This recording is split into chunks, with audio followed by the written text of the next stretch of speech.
Jessica and Mommy, thank you so very much for joining us today to explain, to speak to us about what's happened in Iran and the importance of the Nowruz festivities. You're a professor, you're adjunct professor of sociology at American University, and obviously your take and your view of the evolution of the Iranian society inside Iran and those of us outside of Iran is very knowledgeable. So let me start by asking you, first of all, Happy Nowruz to you. And what were your observations of what happened? What was happening in Iran this year?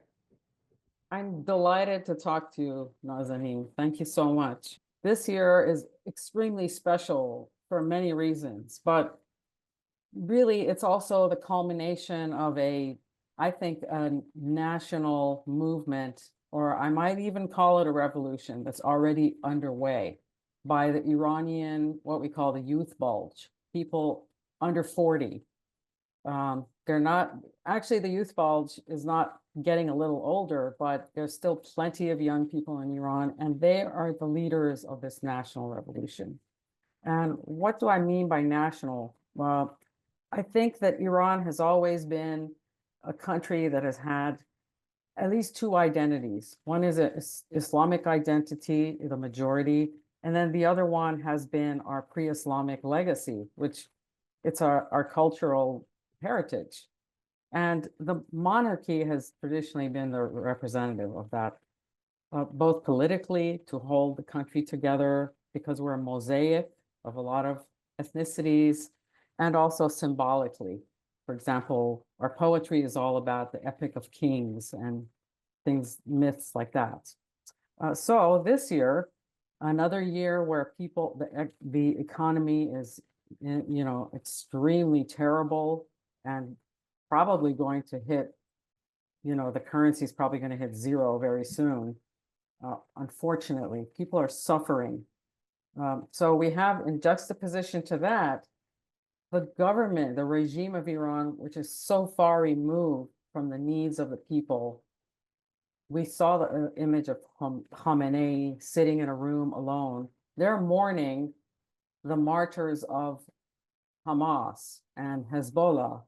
The Iranian people are elated about that, or at least maybe there's a chance for their government to now start helping them in the economy instead of sending all the money to those proxies. So basically this year, the young people became, in a way, decided to be ungovernable. It's also Ramadan, so the government is saying, don't go out, don't dance. What did they do? Charshamba Suri, which is the Wednesday before, when you jump over the fire. It's an ancient Zoroastrian tradition. They sang national songs from before the revolution.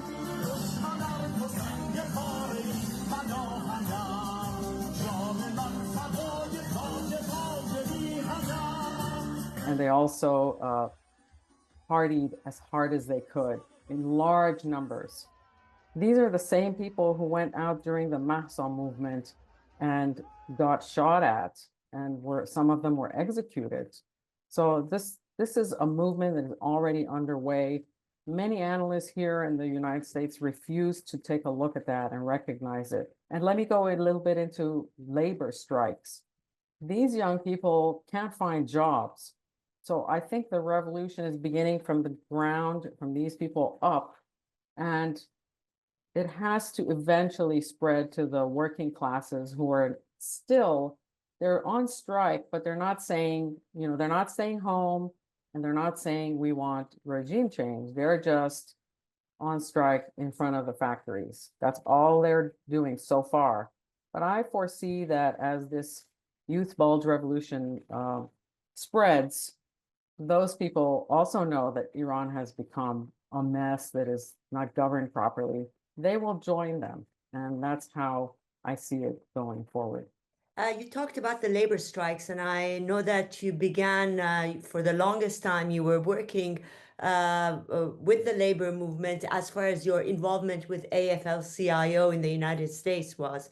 So, how has Iranian society evolved in these past decades?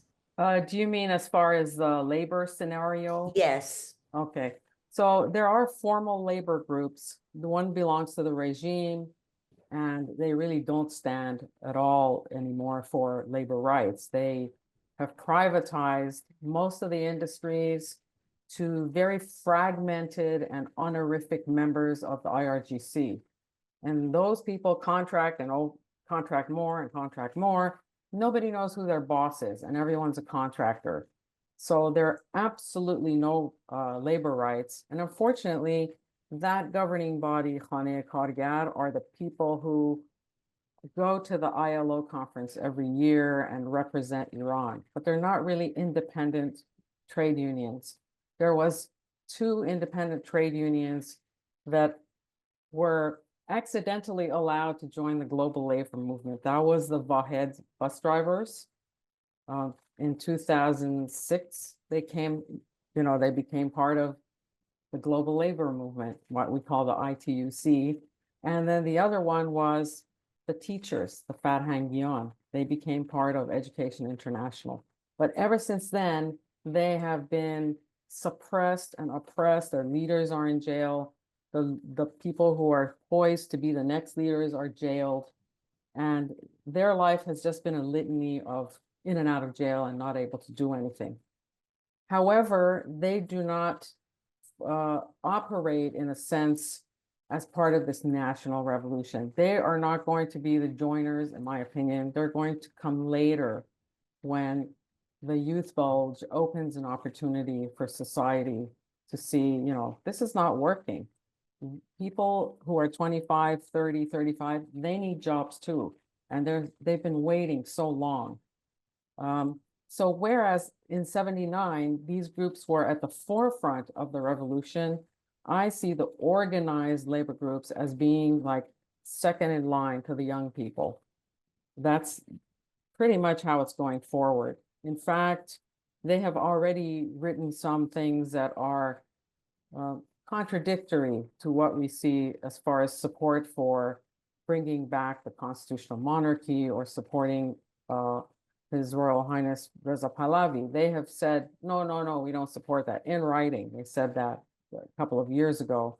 But I foresee that as this movement of the youth bulge continues, that's going to go out the window because people are hungry. People want jobs and their lives are in danger. One of the, may I just add one more thing that to me was so unfortunate was in addition to having the festivities that sort of poked the eye of the regime because they demanded that people be morose and mourn all the martyrs, not just Imam Ali, peace be upon him, but also the terrorists who died in Gaza or the terrorists of Hezbollah. That wasn't happening. But one of the saddest things that I saw were parents of 20-somethings who celebrated Nowruz at their graves. That really made me want to cry. And I do want to say that that should not happen in any country. Iranians have been immigrating to the United States for many years now, especially since the revolution. How has the makeup and the attitudes of the Iranian expatriate community evolved in these past 4 decades, especially since 2015 to now or 2010 to now? Well, as you know, we have what they call like a major exodus. We're very similar. A diaspora is people who come all at the same time. We're similar to Armenians who fled there when there was a genocide there, or Jewish people who fled from the areas of Israel many millennia ago. But so we're a diaspora. The biggest groups were minorities and Iranians who were from the previous regime in charge. And they were like hundreds of thousands who all came at the same time. Now we're seeing a greater diaspora. So one of the things that we're doing as people arrive who are more recent arrivals, we're getting to know them and trying to understand what's going to Iran. And lately, I have seen so much, a groundswell of support of all kinds of Iranians, including minorities who, pretty much joined their own communities, but now they're getting more interested. In favor of helping Iranians inside Iran, we have signed letters to Congress, which is very bold. There was just a letter that went out with about 300 signatures with certain demands to support Iranians in their desire for a better government. We do group lobbying. We show our faces in Congress. We display the flag, and we're also are going to have a large rally in support of a better government for Iran and helping the Iranian people. And one So, other thing we're yeah. doing is we are honoring every person who was murdered. We're talking about it, tweeting about it, or posting about it everywhere we can in support to say we see you. And one day there's going to be, a truth commission to look into all those abuses. This is a big shift between the Iranian attitudes around 2015. I know you were part of you did a survey for Paya. Um, at that time, I mean, how much has it shifted? What were the attitudes then, and what are the attitudes towards the regime right now? Well, I will tell you, there was a lot of hope for reform uh, among Iranians here, and actually among Iranians in Iran.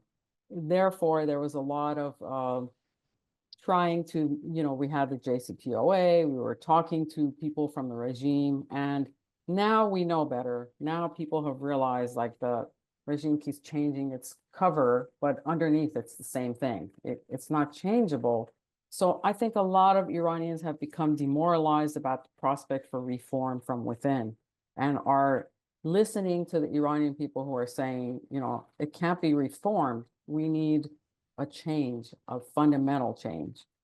Iranians here now feel that way too, and they're supporting it. Many people who a few years ago were trying to reform are now saying if the regime is not reformable. So it's a big sea change in their attitudes. And we're putting all our energy into listening to what Iranians want and trying to help keep the United States policy either from thwarting that or even helping the Iranian people.